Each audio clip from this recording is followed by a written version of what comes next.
This is Democracy Now!, democracynow.org, The War and Peace Report. I'm Amy Goodman. And I'm Juan Gonzalez. Welcome to all of our listeners and viewers around the country and around the world. Momentum is growing in the movement to divest from fossil fuel companies.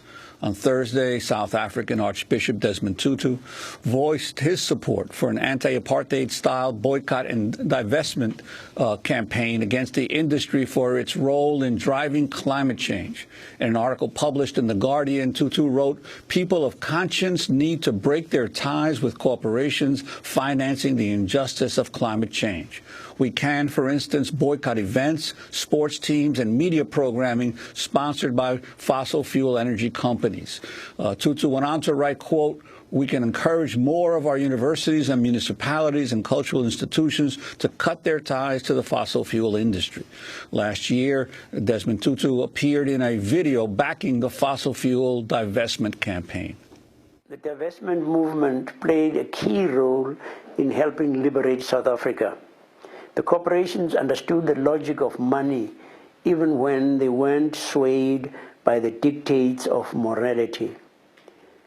Climate change is a deeply moral issue too, of course. Here in Africa, we see the dreadful suffering of people from worsening drought, from rising food prices, from floods, even though they've done nothing to cause the situation. Once again, we can join together as a world and put pressure where it counts. In other divestment news, nearly 100 members of the faculty at Harvard University released an open letter Thursday calling on the Ivy League school to sell off its interest in oil, gas, and coal companies.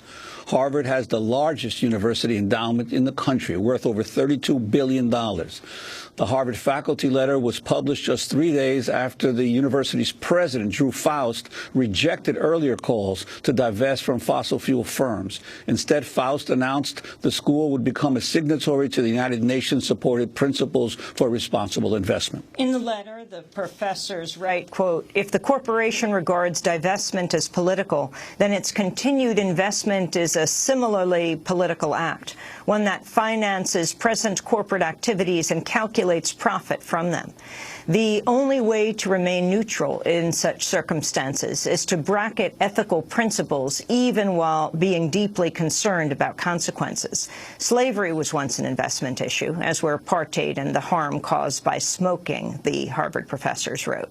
Well, to talk more about the disinvestment movement, we're joined by two guests. James Aronson is professor of chemistry and earth, and James Anderson is professor of chemistry and earth and planetary sciences at Harvard University, one of the signatories to the letter urging Harvard to divest from the fossil fuel industry. He's done groundbreaking work exposing the link between climate change and ozone loss. He's joining us from Harvard's campus. And with us in Washington, D.C., Jamie Henn, co-founder of 350.org.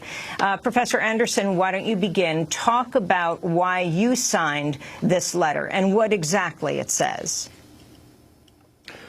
Well, I signed the letter because this fossil fuel question is unique in many ways. First, the combustion of fossil fuels has and will continue to bring serious and irreversible change to the structure of the Earth's climate.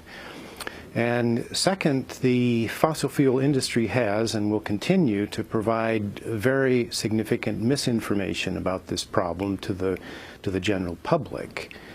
The third issue revolves around leadership that I believe all universities should execute, and that was best captured really when President Bach divested from the tobacco industry, and Harvard responded similarly to the apartheid question.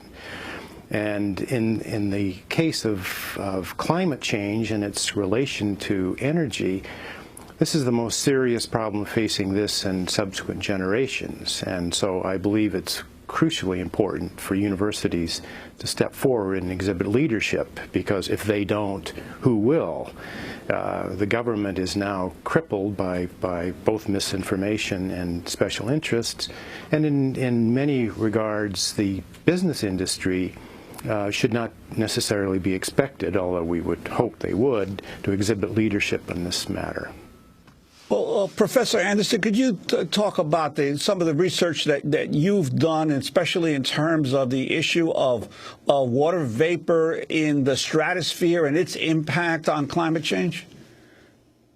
Yes, well, my research early on addressed the question of ozone loss, and we built instruments that flew in the U-2 spy plane over the Antarctic that established the cause for the Antarctic hole, or dramatic loss of ozone over the Antarctic.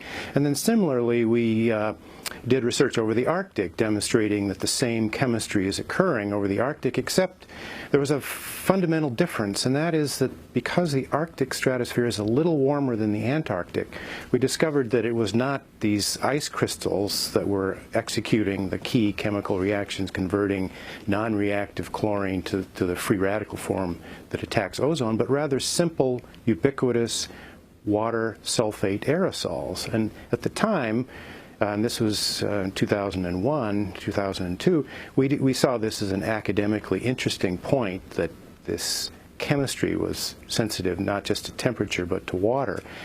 But then in 2008, 2009, we discovered that severe storms over the United States, or even moderate storms, are injecting water deep into the stratosphere over the U.S.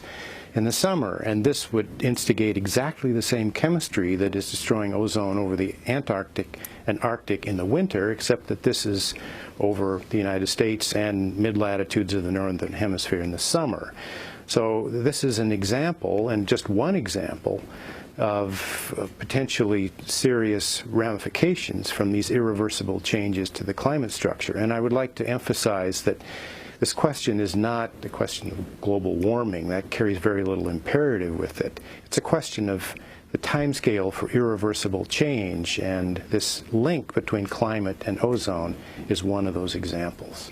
In a letter last October, Harvard President Drew Faust wrote, quote, "Conceiving of the endowment not as an economic resource, but as a tool to inject the university into the political process, or as a lever to exert economic pressure for social purposes, can entail serious risks to the independence of the academic enterprise."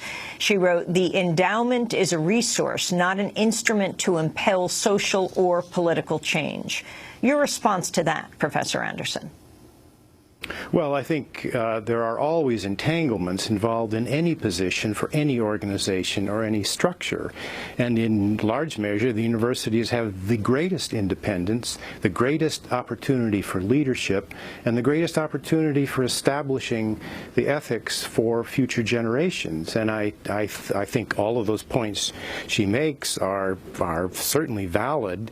But I think the issue of leadership and the fundamental interests of this and coming generations trumps those points. And I think the universities, not just Harvard, but all universities, certainly across the United States, owe a very significant debt to their graduates. The university has to take responsibility for teaching those students about the issues that will confront them the day they walk out with their diploma. And research is increasingly showing that students are graduating 2 million a year from U.S. universities without the knowledge to know how to vote. And so this whole dialogue has to come alive. It has to inject itself fundamentally into the curriculum. And all of us need to understand the fundamental points behind climate and behind the relationship between climate and energy. So I think those are the dominant factors that the university must step up and take responsibility for. Well, I'd like to bring in Jamie Henn, who's a co-founder of 350.org. Jamie, what about this issue of how the debate is spreading to universities around the country of divestment from the fossil fuel industry? And also, could you talk about the importance of such an action at Harvard specifically? What kind of signal that would send to the academic community across the nation? Well, it's good to be with you guys.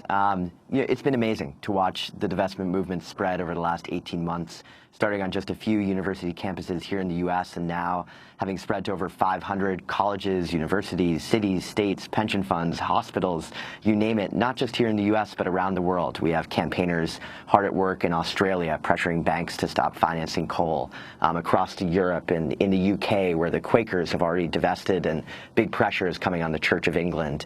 Harvard is an iconic institution in this fight, and so having the faculty come out like this so strongly, I think is a real sign of momentum, that things are beginning to escalate on campus, that we're beginning to find a foothold with the that administration and administrations across the country.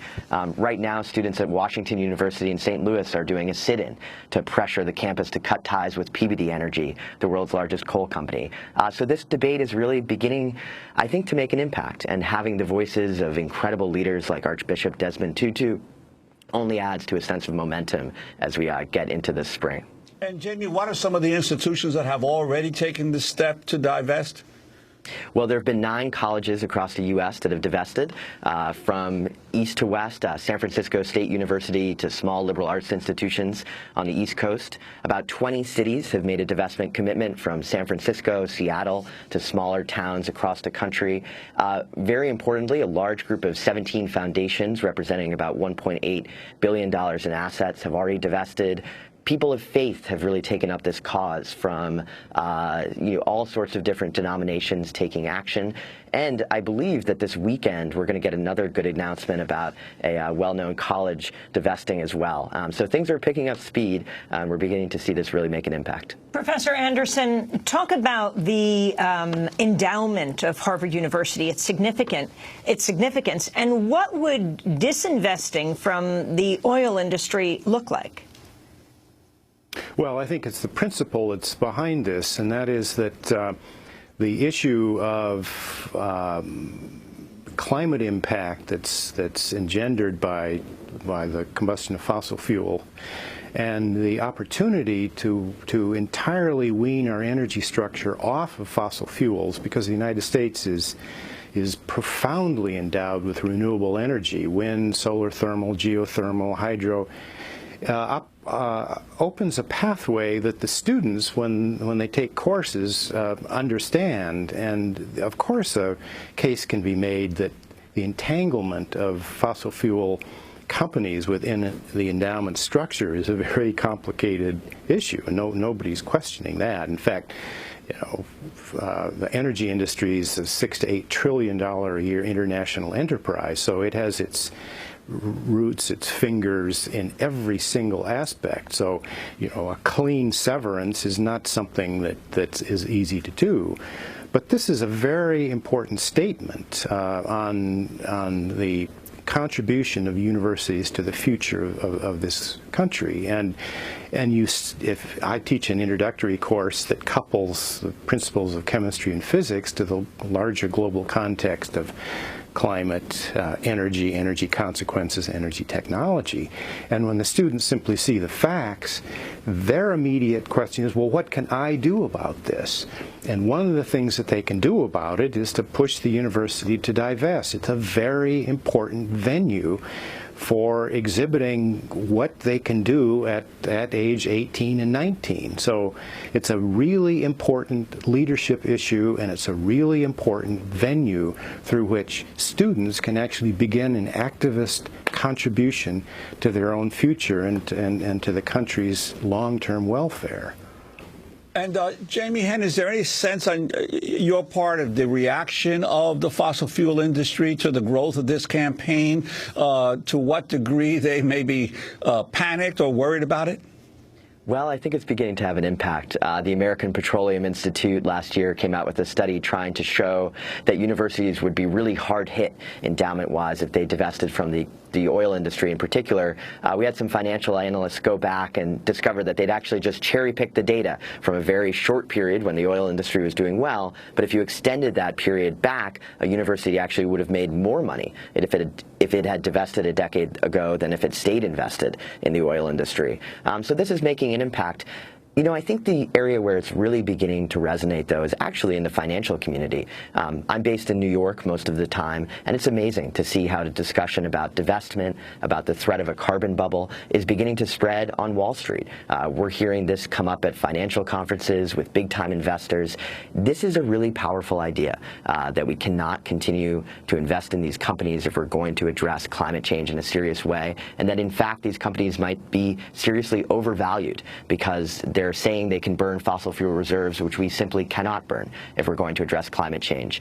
So the divestment movement is, I think, having a profound impact, not only on these universities, on the industry itself, but in the financial community, where we really do need to see a massive change in the flow of capital in order to take on this crisis. We want to thank you both for being with us. Jamie Henn, co-founder of 350.org, and James Anderson, Harvard professor of chemistry and earth and planetary sciences, one of the signatories to a letter of 93 professors urging Harvard to divest from the fossil fuel industry. He was speaking to us from the Harvard Kennedy School of Government. This is Democracy Now! When we come back, a new TV series is being launched, Years of Living Dangerously. We'll talk to one of the people involved. Stay with us.